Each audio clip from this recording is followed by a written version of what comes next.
Bonsoir, docteur Corinne Pochet. Bonsoir. Bonsoir également à vous, Céline Mignonnet-Rémy. Bonsoir. Alors, vous êtes ergonome et psychologue, tandis que vous êtes médecin du travail. Et j'ai envie de dire que, docteur, comment est-ce que vous définissez les cancers professionnels ?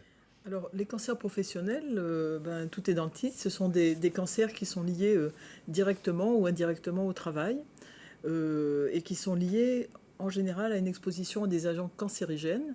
Donc certains on les connaît, d'autres non. Et ces agents cancérigènes, je pense que c'est important de les connaître. Il y en a tout un ensemble. Ça peut être des agents chimiques. Donc on a tous entendu parler de l'amiante, par exemple. Ça peut être l'amiante, l'arsenic, le chrome. Enfin, il y a beaucoup de choses. Ça peut être des agents biologiques. Il y a notamment, par exemple, l'hépatite B qu'on va retrouver. Et puis, ça peut être des procédés de travail ou des expositions au travail particulières. Par exemple, parlait du soleil, un travailleur qui est soumis aux UV. Donc il y a beaucoup de métiers qui sont intéressés par ces agents cancérigènes. Et justement, c'est votre rôle, Céline Mignonnet-Rémy, d'essayer de détecter, de prévenir ces cancers. Alors, on a parlé des produits chimiques, on a parlé de l'amiante dedans. Il y a aussi peut-être des peintures, des gaz d'échappement. Est-ce que tout ça, ça fait partie des produits chimiques qui sont dangereux dans les métiers ? Complètement, on a énormément de secteurs d'activité en Polynésie française qui sont concernés par ce risque de développer des cancers professionnels.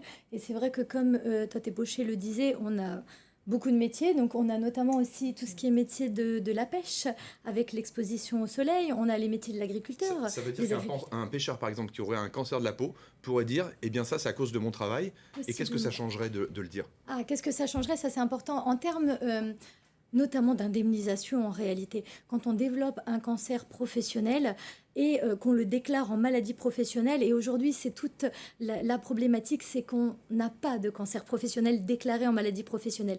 On n'a pas de données chiffrées. Mais c'est-à-dire que ça existe partout. En fin de compte, beaucoup de secteurs, comme on le disait, sont concernés. Ce que je veux dire, c'est qu'ailleurs, c'est reconnu, c'est déclaré. Dans certains pays, oui, ça l'est. Et par faute de connaissances, on méconnaît complètement au niveau du milieu de l'entreprise les risques liés au travail. Et donc, on ne fait pas le lien entre un cancer professionnel et puis son activité. Et c'est notamment un des rôles de la médecine du travail de venir faire le lien entre le développement d'un cancer et puis les procédés ou les produits chimiques auxquels le salarié a été exposé, possiblement durant toute sa vie. Pour une meilleure prise en charge et aussi de meilleures indemnités, même en cas de décès.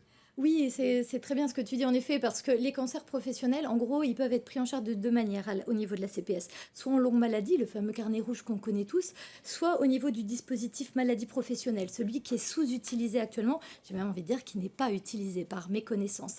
Et celui-là, il est intéressant. Dans la prise en charge des soins, il est un peu plus intéressant financièrement pour le salarié, mais c'est surtout en cas de séquelles.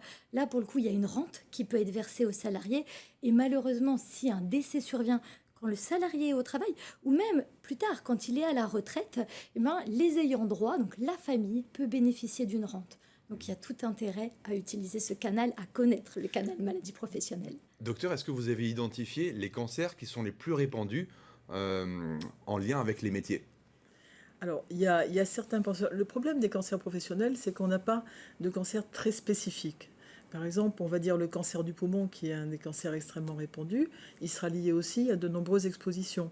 Donc, dire qu'il y a un cancer vraiment qui est en nombre et est au-dessus des autres, c'est difficile à dire. Je prends un exemple. Si on a été travailleur dans le BTP, qu'on a été en lien avec de l'amiante, par exemple, et qu'on est aussi fumeur, comment déterminer que le cancer vient plutôt de la cigarette ou de l'amiante ?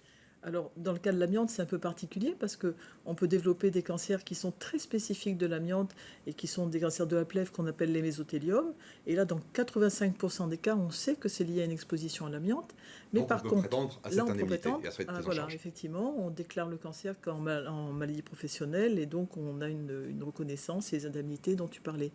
Par contre, si on a un cancer du poumon, eh bien, effectivement, si la personne en plus était un fumeur, c'est difficile de faire le lien.